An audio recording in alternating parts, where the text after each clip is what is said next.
in the name of Inoue. He just won. That is a bad dude. You hear me? Those type of situations. Opens up this third round with a combination. Buckles in that corner and desperately needs to get out. He has that left hand. 71, I know he will. I feel like the hype is around amongst him because he's a Japanese person doing these things. Signing their own death warrant.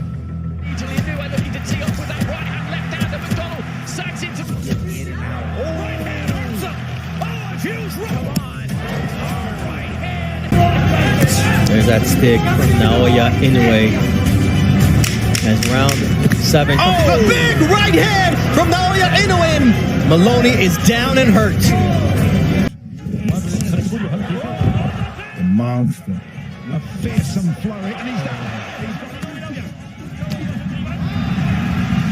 Inoue has been whistling the knockout tune to all opponents for 12 years now. 6, 7, 8. It's over. In the violent world of boxing, you don't insult brilliance and expect to go away unharmed. Some guys learn this the easiest way. But others, they got a lesson in pain. And when it comes to dishing out those lessons, no one. And I mean no one, does it like Naoya the Monster Inoue? This ain't your typical fighter. This dude is a walking executioner in the You're a Japanese turtle. Inoue scared me. Naoya Inoue is an undefeated knockout artist with a baby face and not so baby punches.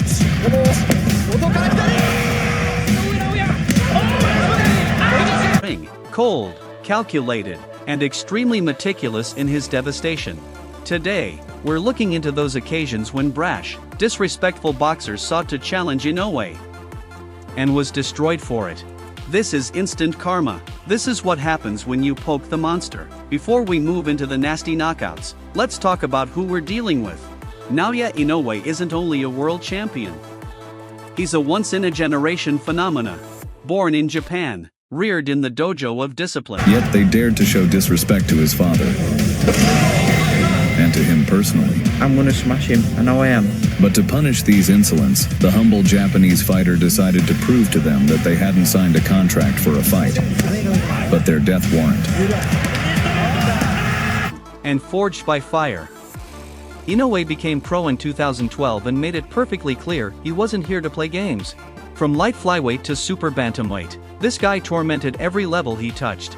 With speed that divides air, power that reduces rock into dust, and a serene, chilly atmosphere that shouts, "You've already..." Get ready, because now you'll witness Naoya Inoue brutally take down these kamikazes. This is Boxing Game. Here we go. And I'm the best bantamweight on this planet. Jamie McDonnell is a true British monster with a record of 30 wins and 2 losses. He lost.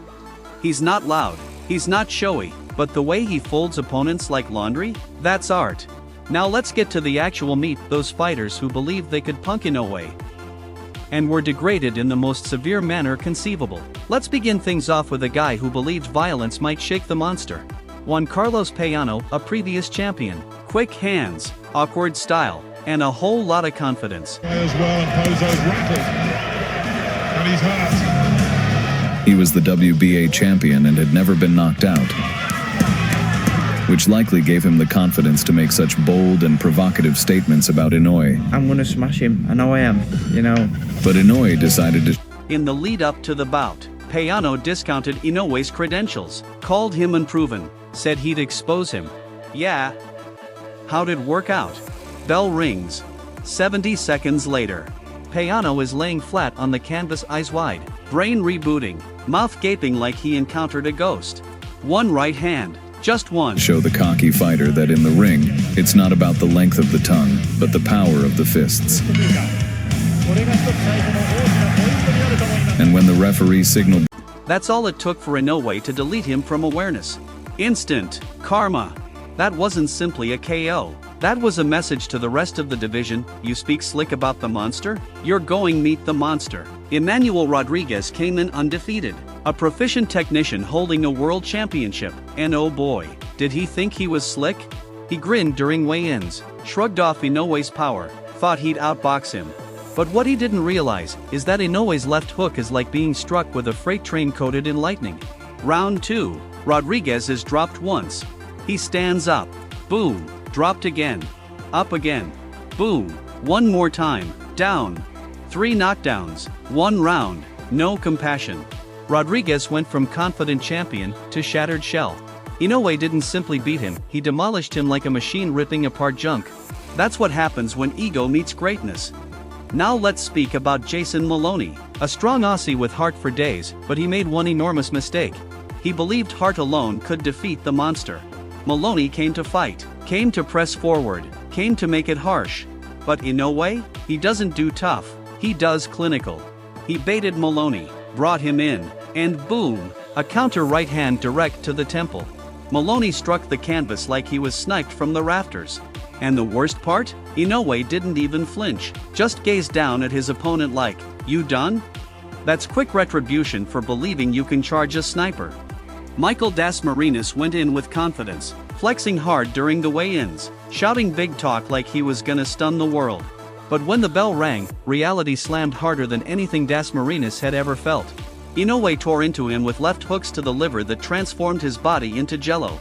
1, 2, 3 knockdowns, all to the body. Das Marinas crumpled like a beach chair beneath a tidal wave.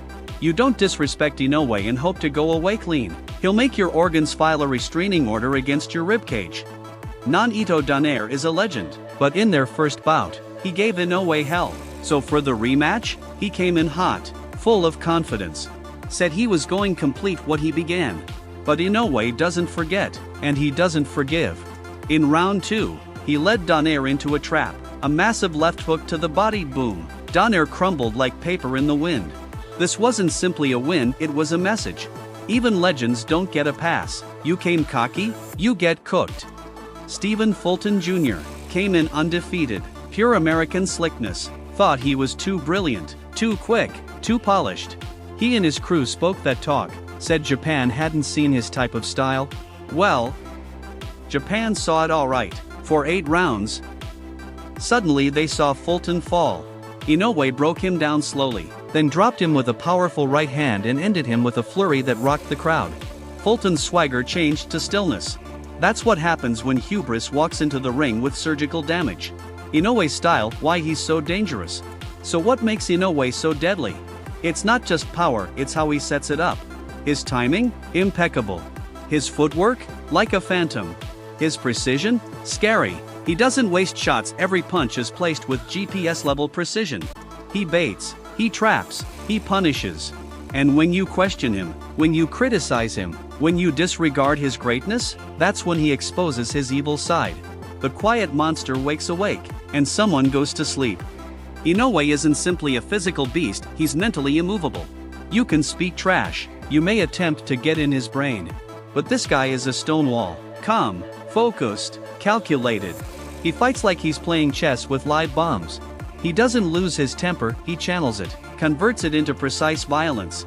And when disrespect enters the room, Inoue doesn't argue, he lets his fists do the talking. And believe me, they're proficient in KO. So what's next?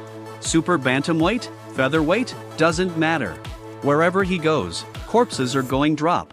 And if anybody else out there thinks they can clown him, degrade him, disrespect him, just remember the names: Peano, Rodriguez, Maloney, Das Marinas, Donaire, Fulton. Everyone felt they knew the answer, until the monster showed up with the final test. And it was multiple choice. KO B, knockdown C, humiliation D, all of the above. In the realm of boxing, respect is earned and soon lost when you run your mouth against the wrong guy. Naoya Inoue is the living personification of quick karma. Cold, precise, unforgiving. So next time someone thinks they can insult the monster, let's just say, we'll be here, popcorn in hand, waiting for the next installment of Inoue's instant karma. Because when the monster gets in the ring, someone's being humiliated. Badly.